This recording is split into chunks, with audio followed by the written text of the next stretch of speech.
Luc, chapitre 7. Après avoir prononcé toutes ces paroles devant le peuple qui l'écoutait, Jésus entra dans Capernaüm. Un officier romain avait un esclave auquel il était très attaché et qui était malade, sur le point de mourir. Il entendit parler de Jésus et il lui envoya quelques anciens des Juifs pour lui demander de venir guérir son esclave. Ils arrivèrent vers Jésus et le supplièrent avec insistance, disant: « Il mérite que tu lui accordes cela, car il aime notre nation et c'est lui qui a fait construire notre synagogue. » Jésus partit avec eux. Il n'était plus très loin de la maison quand l'officier envoya des amis vers lui pour lui dire: « Seigneur, ne prends pas tant de peine, car je ne suis pas digne que tu entres sous mon toit. C'est aussi pour cela que je n'ai pas jugé bon d'aller en personne vers toi. Mais dis un mot et mon serviteur sera guéri. En effet, moi aussi je suis un homme soumis à des supérieurs et j'ai des soldats sous mes ordres. Je dis à l'un: pars, et il part, à un autre: viens, et il vient, et à mon esclave: fais ceci, et il le fait. » Lorsque Jésus entendit ces paroles, il admira l'officier et, se tournant vers la foule qui le suivait, il dit: « Je vous le dis, même en Israël je n'ai pas trouvé une aussi grande foi. » De retour à la maison, les personnes envoyées par l'officier trouvèrent l'esclave qui avait été malade en bonne santé. Le jour suivant, Jésus alla dans une ville appelée Naïn. Ses disciples, en assez grand nombre, et une grande foule faisaient route avec lui. Lorsqu'il fut près de la porte de la ville, voici qu'on portait en terre un mort, fils unique de sa mère qui était veuve. Beaucoup d'habitants de la ville l'accompagnaient. En voyant la femme, le Seigneur fut rempli de compassion pour elle et lui dit: « Ne pleure pas. » Il s'approcha et toucha le cercueil. Ceux qui le portaient s'arrêtèrent. Il dit: « Jeune homme, je te le dis, lève-toi. » Et le mort s'assit et se mit à parler. Jésus le rendit à sa mère. Tous furent saisis de crainte et ils rendaient gloire à Dieu en disant: « Un grand prophète a surgi parmi nous. » Et « Dieu a visité son peuple. » Cette déclaration sur Jésus se propagea dans toute la Judée et dans toute la région. Jean fut informé de tout cela par ses disciples. Il en appela 2 qu'il envoya vers Jésus pour lui dire: « Es-tu celui qui doit venir ou devons-nous en attendre un autre ?» Arrivés vers Jésus, ils dirent: « Jean-Baptiste nous a envoyés vers toi pour te demander: « Es-tu celui qui doit venir ou devons-nous en attendre un autre ?» À ce moment-là, Jésus guérit de nombreuses personnes de maladies, d'infirmités et d'esprits mauvais, et il rendit la vue à bien des aveugles. Puis il leur répondit: « Allez rapporter à Jean ce que vous avez vu et entendu. Les aveugles voient, les boiteux marchent, les lépreux sont purifiés, les sourds entendent, les morts ressuscitent, la bonne nouvelle est annoncée aux pauvres. Heureux celui pour qui je ne représenterai pas un obstacle. » Lorsque les messagers de Jean furent partis, Jésus se mit à dire à la foule au sujet de Jean: « Qu'êtes-vous allé voir au désert? Un roseau agité par le vent?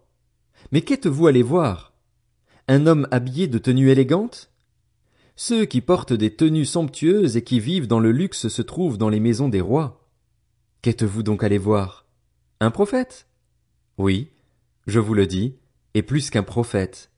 C'est celui à propos duquel il est écrit: « Voici, j'envoie mon messager devant toi pour te préparer le chemin. » Je vous le dis, parmi ceux qui sont nés de femmes, aucun prophète n'est plus grand que Jean-Baptiste.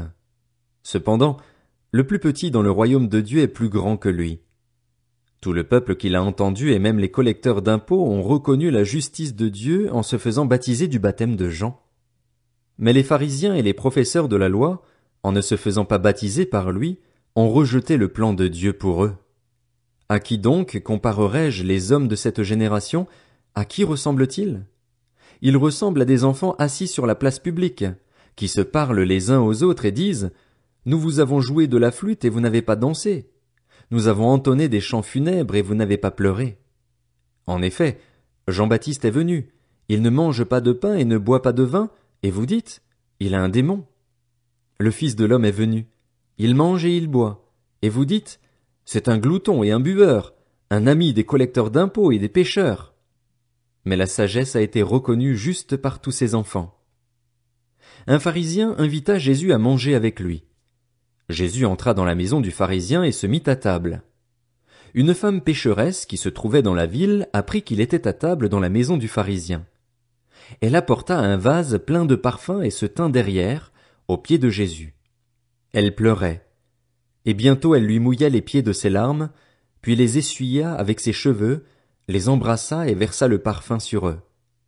Quand le pharisien qui avait invité Jésus vit cela, il se dit en lui-même, « Si cet homme était prophète, il saurait qui est celle qui le touche et de quel genre de femme il s'agit. Il saurait que c'est une pécheresse. » Jésus prit la parole et lui dit, « Simon, j'ai quelque chose à te dire. »« Maître, parle, » répondit-il. Un créancier avait 2 débiteurs.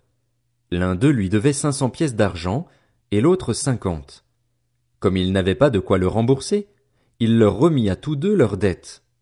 Lequel des 2 l'aimera le plus? Simon répondit, celui, je pense, auquel il a remis la plus grosse somme. Jésus lui dit, tu as bien jugé. Puis il se tourna vers la femme et dit à Simon, tu vois cette femme? Je suis entré dans ta maison et tu ne m'as pas donné d'eau pour me laver les pieds. Mais elle les a mouillés de ses larmes et les a essuyés avec ses cheveux. Tu ne m'as pas donné de baiser. Mais elle, depuis que je suis entré, elle n'a pas cessé de m'embrasser les pieds. Tu n'as pas versé d'huile sur ma tête. Mais elle a versé du parfum sur mes pieds. C'est pourquoi je te le dis, ses nombreux péchés ont été pardonnés, puisqu'elle a beaucoup aimé. Mais celui à qui l'on pardonne peu aime peu. Et il dit à la femme, tes péchés sont pardonnés. Les invités se mirent à dire en eux-mêmes, qui est cet homme qui pardonne même les péchés? Mais Jésus dit à la femme, ta foi t'a sauvée. Pars dans la paix.